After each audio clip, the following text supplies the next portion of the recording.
Schools usually have some clubs that you're able to join that discuss things that you're interested in, whether it be chess club, photography, theater, or a Jake Paul fan club. That sounds like a joke, but my school actually had a Twilight fan club, and that sentence probably aged me pretty well. Anyway, my school never really had a series of clubs that you would go to after school. Rather, it was during the last period of the day, on one day of the week. Not the school week, the numbered days week. I don't know why exactly schools feel the need to add more confusion to a middle schooler's schedule, but every day of the year would be numbered, and on every day we would have a certain activity to do on that day, but they couldn't even do that right. The numbers went from 1 to 6. They just dropped off the last day. Why did they feel it was necessary to do that? Anyway, I can't really remember what we did on any of the days except for day 2. Day 2 was club day. So I know you may be asking, what clubs did you join? I wanted to sign up for one that I would be excited to be a part of, and have it be something that I was actually interested in. So I joined the walking club.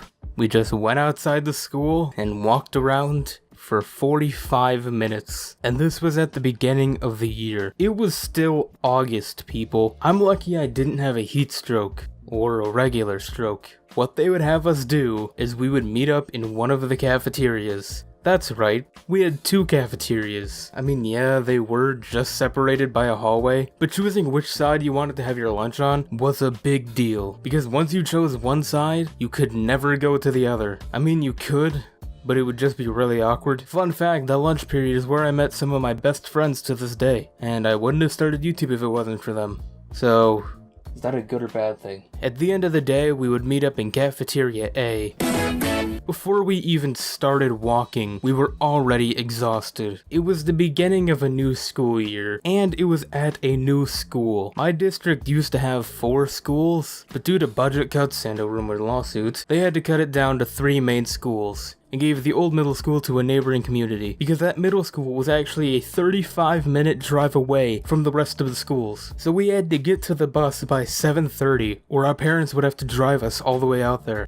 What was I talking about? Oh yeah, walking. Fun topic, I'm glad you stuck around. There were about 20 people in the club, and most of them only chose to join it because it was the one with the least amount of members, so everyone in their friend group could sign up to be in it. So this is just a really long way of saying that nobody in the club actually cared about anything, and never shut the hell up. Now don't get the idea that I'm someone who hates people. I mean, I am, but I don't want you knowing that. I'm a very cynical person as it is, but force me to be around a group of kids who unironically wear Obey snapbacks and say swag 6 times a sentence, and I'll become a pretty salty Sally. I don't have the time to dissect every one of them, so I'll just go over the main one. I don't want to use their real name, so I'm just gonna call him Reginald. Because when I hear the name Reginald, I think of some fat kid who's had braces for 70% of his life and collects Magic the Gathering cards. Not even plays with them, just collects them. So Reginald was the type of 13-year-old that decided he was ready to be independent, even though his mom still laid out his clothes for him in the morning. So he always acted like any adult was in the wrong.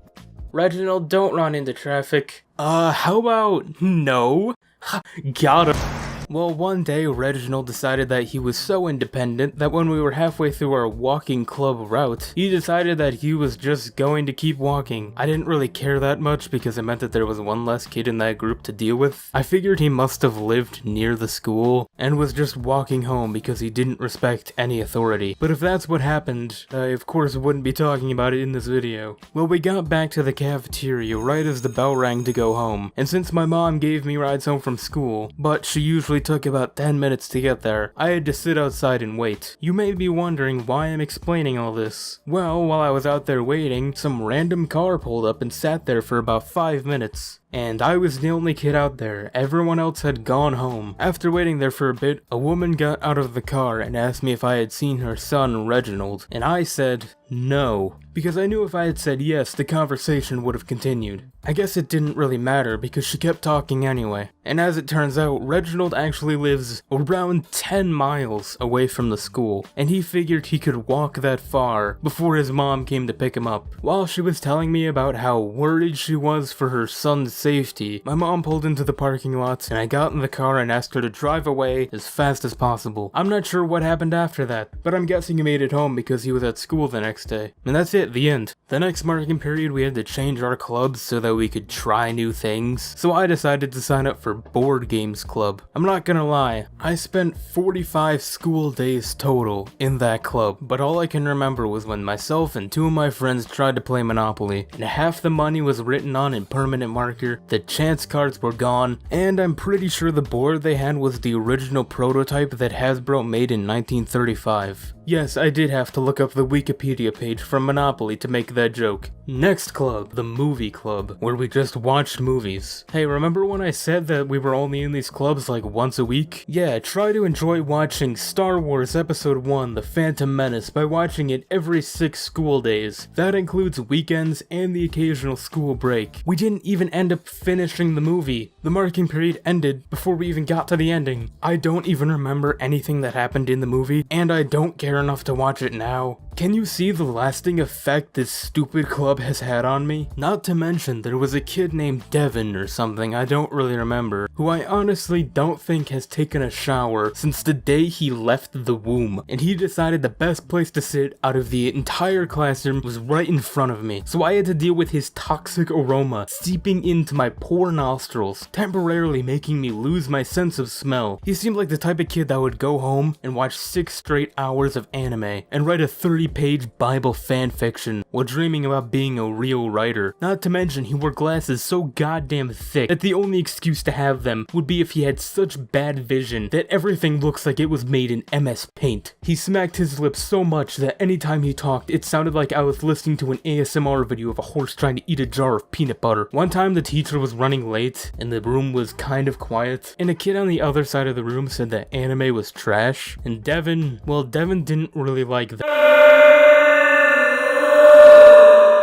The last club I joined was the Ping-pong Club. This club I joined with my friend Nick. The Ping-pong Club was the most popular club out of all of them, but since it was the end of the year and everyone had already been in the club, the only people left were me, Nick, and a group of actually physically disabled kids. I'm gonna try to not make any jokes that will get my channel terminated for bullying. Since I didn't want to play ping-pong against Sam the bonus chromosome wonder, I decided to mainly play against Nick. The supervisor of the club was a teacher called Mr. White. Well, Mr. White was about 5 feet tall and very angry at the world. He seemed to always want to make sure we knew he was the one in charge. So anytime anyone did anything bad, he would yell at us to go to the principal. Now Nick isn't very good at ping pong. He would scrape the bottom of the paddle on the table a lot, and it would leave this tiny scratch that you could literally wipe off with your finger. But Mr. White didn't care. After the 3rd or 4th time Nick scraped the table, Mr. White lost his mind and yelled at Nick so loud that I'm sure the entire school heard it.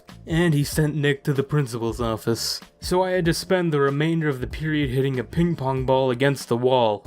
And everyone just kinda played in silence because the awkwardness of the situation that just happened could make anyone uncomfortable. So in conclusion, school clubs suck, Mr. White has a power fetish, Nick's bad at ping pong, and you all should subscribe to Psycho Wolf. Thanks for 300 subscribers, by the way. My